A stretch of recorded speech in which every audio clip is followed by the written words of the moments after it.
माननी पड़ेगी। बहुत साहसी हो तुम, जो मेरे भवन में प्रवेश कर मुझे ही चेतावनी दे रही हो। किंतु ये तो बताओ, तुम हो कौन? मूर्ख, काल रात्रि हूं मैं।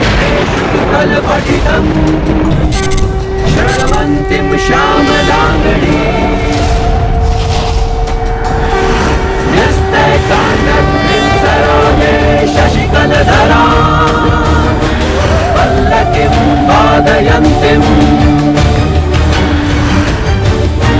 कालारा भद्रमालां नियमितविलसज्जुलिकां रक्तवस्त्रां मातंगी शंखपात्रां मधुमधुमन्दां। तुम्हें क्या प्रतीत हो रहा है देवी कि तुम अपनी ये तुच्छ सा शक्ति प्रदर्शन दिखाकर मुझे भयभीत कर दोगी?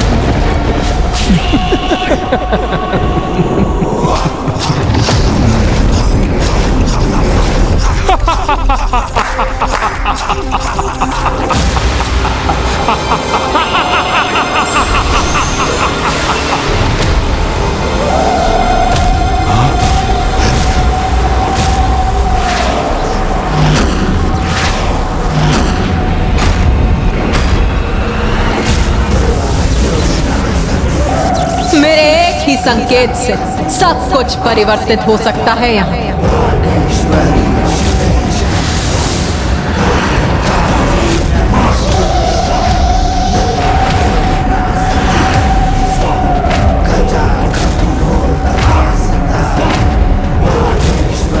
माता काल रात्रि काल चक्र को रोककर अपने उन्हीं शक्ति रूप के दर्शन दे रही हैं। अपनी शक्ति से सब कुछ स्तंभित कर दिया है माता ने।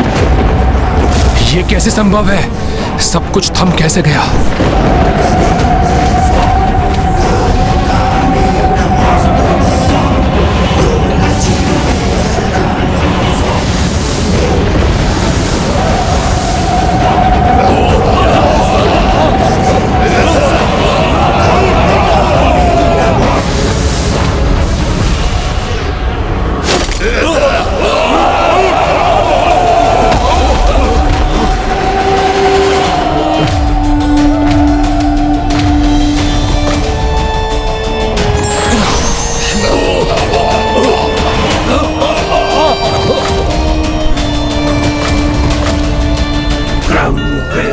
समय चक्र विपरीत दिशा में गतिशील कर दिया इस देवी ने। सभी चराचर जीव काल के अधीन हैं, तुम भी दुर्गमासुर, और सभी को समय की गति के अनुसार ही चलना होता है। किंतु काल मेरे वश में है, इसीलिए मैं नहीं, समय की गति मेरे अनुसार चलती है। समय अथवा काल की नियंत्रक काल रात्रि हूं मैं। देख मूर्ख,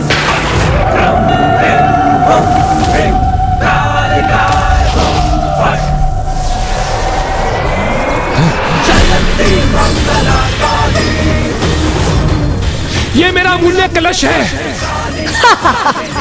काल को बांध सकती हूं मैं, और उसको उसकी समय की गति के अनुसार चलने पर मुक्त भी कर सकती हूं।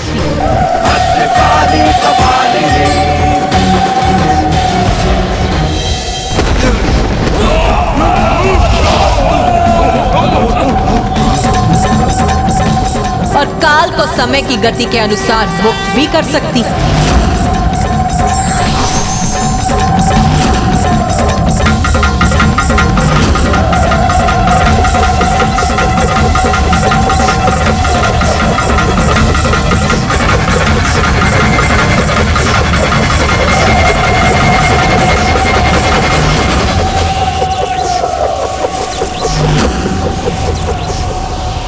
ये देवी काल चक्र को विपरीत दिशा में क्यों घुमा रही है?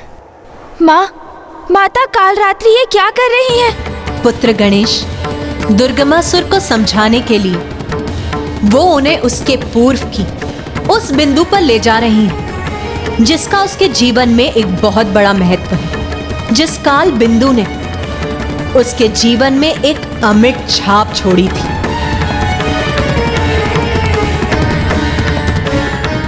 रूरू,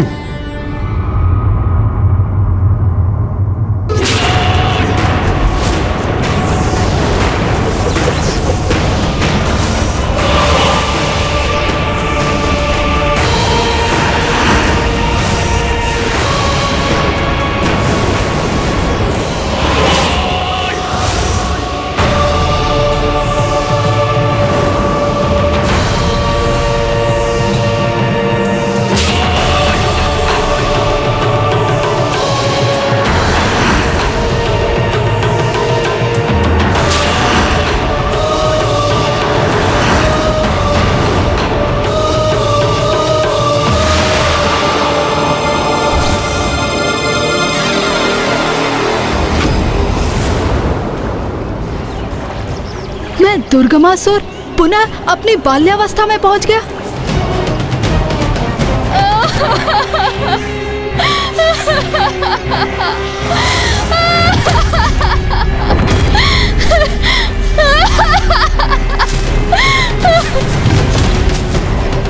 अकस्मात माता रोने क्यों लगी हैं? और वो कौन है जिसकी अर्थी असुर सैनिक ले जा रहे हैं? कहीं वो पिताश्री तो नहीं? नहीं, ऐसा नहीं हो सकता, ये असंभव है।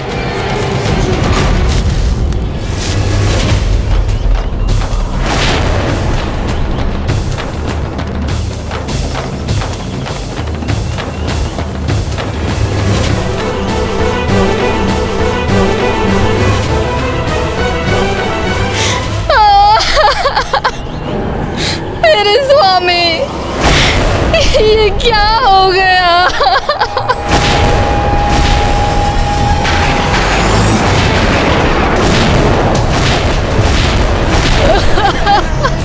पिताश्री, पिताश्री,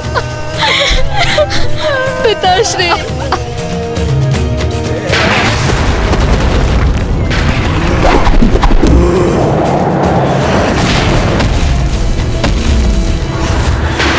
उस दुष्ट देवी ने वध कर दिया मेरे पिता का। दुर्गमासुर, प्रतिशोध, मैं अपने पिता के वध का प्रतिशोध लूंगा। नहीं पुत्र, ऐसा कुछ नहीं करोगे तुम। तुम्हारे पिता असुर सम्राट शुंभ निशुंभ के सेवक थे। उनका आदेश था, इसीलिए तुम्हारे पिता माता से युद्ध करने को विवश थे, जिसका इतना भीषण परिणाम हुआ। पुत्र, उस देवी माता रानी पर कोई विजय प्राप्त नहीं कर सकता। वो अनंत हैं, वो अनादि हैं पुत्र। उनसे युद्ध करने का विचार अपने स्वप्न में भी मत लाना पुत्र, अन्यथा तुम्हारा विनाश निश्चित है पुत्र।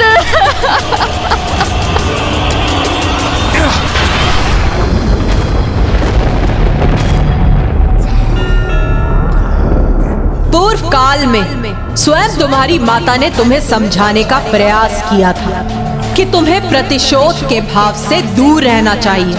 तुम्हें पुनः वही समझाने आई हूं मैं यहाँ। मेरी शक्ति का परिचय तो प्राप्त हो गया होगा तुम, और मैं तो माता आदि शक्ति की अंश मात्र ही हूं, तो उनकी अपार शक्ति का तो तुम अनुमान भी नहीं लगा सकते दुर्गमासुर। समझ, जगत जननी है वो, जिसने पूरी सृष्टि का निर्माण किया है, सभी को जन्म दिया है, और तू उसी के विरुद्ध खड़ा है। यदि वो जन्म दे सकती है तो क्षण में नष्ट भी कर सकती है। और सत्य तो ये भी है कि तुम स्वयं माता आदि शक्ति को ही पूजते हो। मैं देवी आदिशक्ति को पूछता हूँ? हाँ, ये कैसे संभव है? मूर्ख, तुम जिन माता की पूजा कर, जिनसे मार्गदर्शन प्राप्त करते हो, जिनसे तुम अपने जीवन की सुरक्षा के लिए निर्भर हो, वो भी स्वयं माता आदि शक्ति की अंश ही है।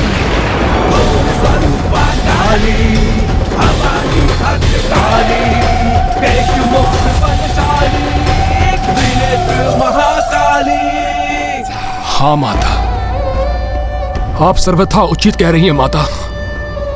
ये मैं क्या करने जा रहा था?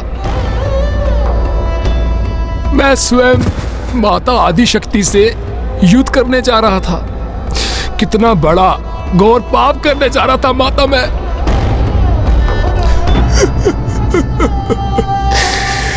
कितना बड़ा मूर्ख हूं माता मैं।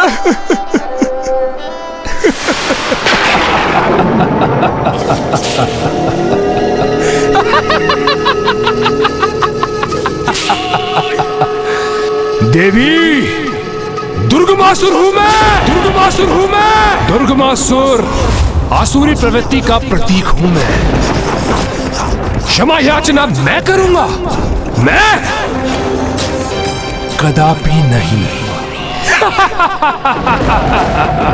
यहां से सुरक्षित नहीं जाने दूंगा तुम्हें मैं देवी। तुम्हें बंदी बनाऊंगा, और फिर देखता हूँ क्या करती है तुम्हारी माता आदि शक्ति।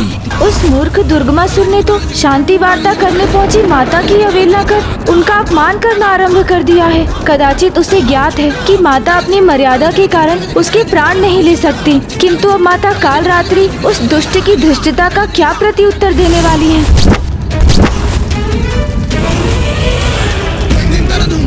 सैनिकों, बंदी बना लो इस देवी को।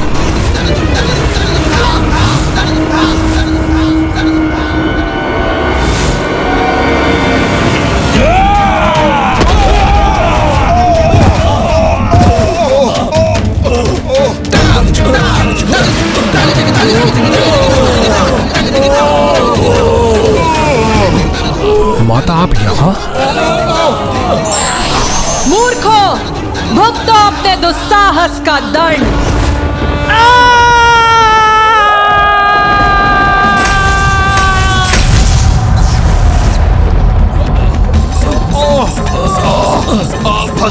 भस्म हो रहे हैं हम। कोई कष्ट दूर करो, दूर करो हमारा। भस्म हो रहे हैं हम। दुष्ट, तूने देवी कालरात्रि को क्षति पहुंचाने का प्रयास भी कैसे किया? इतना दुस्साहस कैसे किया तूने?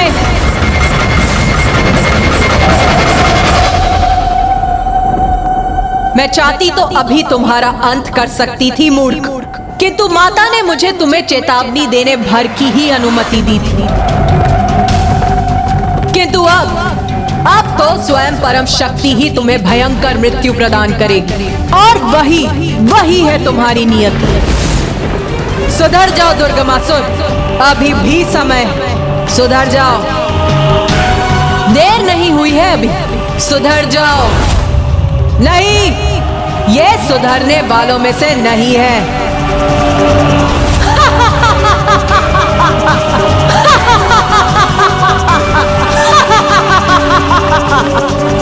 फिर तो इसका अंत होगा तुम्हारा दुर्गमासुर, बहुत भयंकर अंत होगा। क्योंकि जब माता के क्रोध का बाण टूटेगा तो वो तुम्हें, तुम्हारे साथ तुम्हारे नगर, तुम्हारे असुर, तुम्हारे सेवक सभी को बहा कर ले जाएगा। और ये निश्चित ये होकर ही रहेगा। तुम प्रतीक्षा भर करो अपने विनाश की।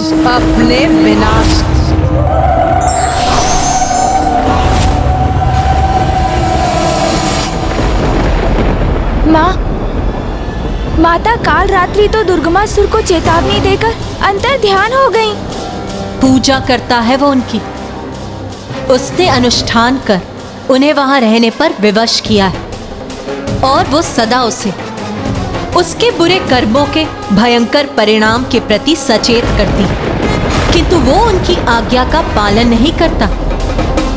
वो अपने समय के अनुरूप आचरण कर रहा है, और वहां उपस्थित देवी उचित समय और अवसर की प्रतीक्षा में है, क्योंकि उससे अत्यंत कुपित होने पर भी वो उसका, अपने भक्त का साथ नहीं छोड़ सकता।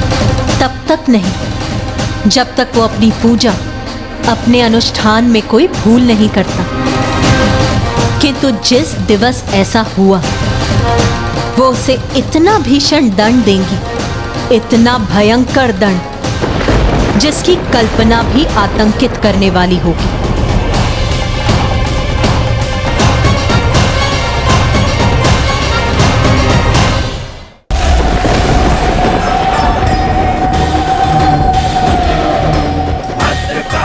माता, ये किस मूर्ख अहंकारी को समझाने के लिए भेज दिया था आपने मुझे?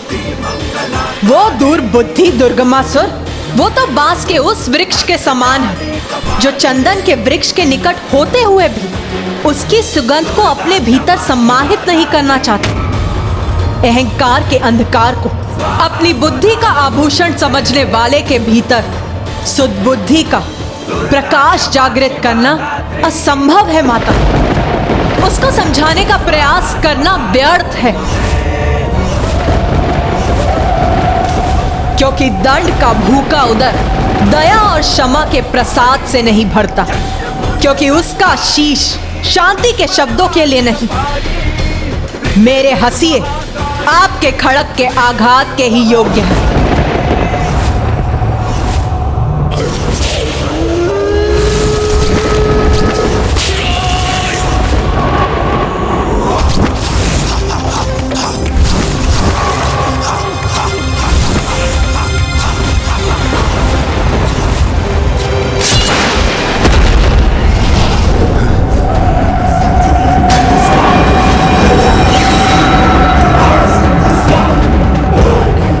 रे दुष्ट, जो जगत जननी है, सर्वोच्च माता है, समस्त ब्रह्मांड की दिव्य शक्तियों में जिनका शीर्ष स्थान है, उन्होंने तुझे धर्मनिष्ठ होने का, सुधरने का आदेश दिया है और तूने तो उनके आदेश को भी नकार दिया। नहीं माता, नहीं, ये कटु वचन उचित नहीं है, उचित नहीं है माता।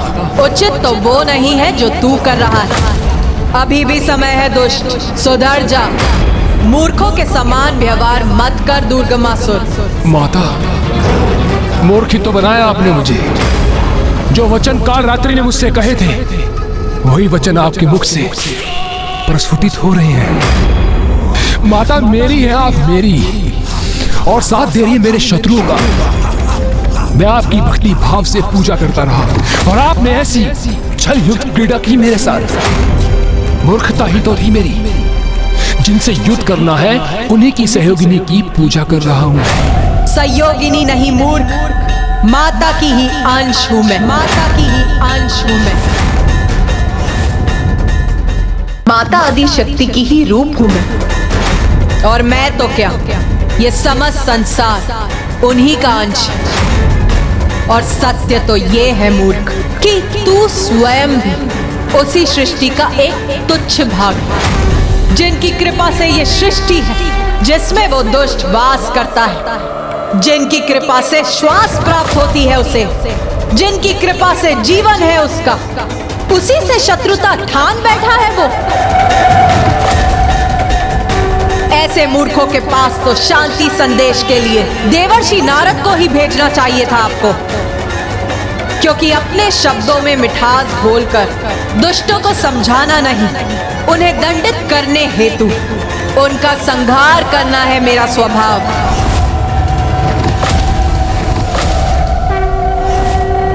इसीलिए मुझे उसका संहार करने भेजना चाहिए था आपको।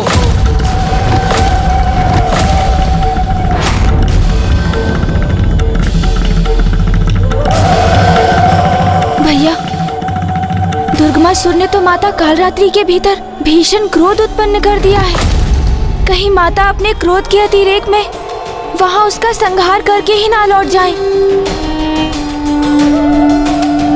हाँ गणेश, मुझे भी इसी बात का संशय है। मुझे अनुमति भर दे दीजिए माता कि मैं इसी क्षण वहां लौटकर उस दुष्ट का वध करूं। मैं वध करूंगी उस दुष्ट का।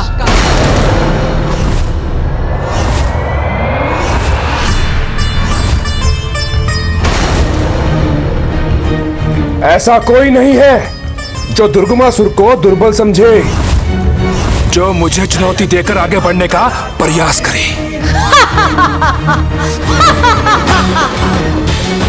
रस्सी जल गई किंतु बल नहीं गया। मूर्ख, तुझ में ना ही वो बल है और ना ही वो बुद्धि कि तू ये समझ सके कि तेरे हाथों में जो खड़क है उससे कहीं अधिक प्रचंड और कहीं अधिक धारदार खड़क तेरी ओर बढ़ रहा है, तेरा अंत करने के लिए। बहुत बड़ा भक्त बनता है ना तू मेरा, बहुत पूजा भी की है तूने मेरी, तो जा, मैं तुझे आभास करने की शक्ति प्रदान करती।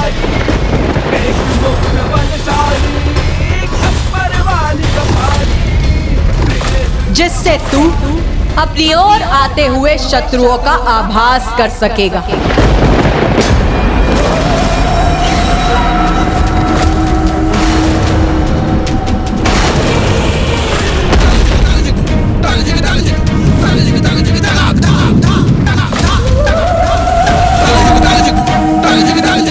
उस मूर्ख दुर्गमासुर ने तो शांति वार्ता करने पहुंची माता की अवहेलना कर उनका अपमान करना आरंभ कर दिया है। कदाचित उसे ज्ञात है कि माता अपनी मर्यादा के कारण उसके प्राण नहीं ले सकती, किंतु अब माता कालरात्रि उस दुष्ट की धृष्टता का क्या प्रत्युत्तर देने वाली है?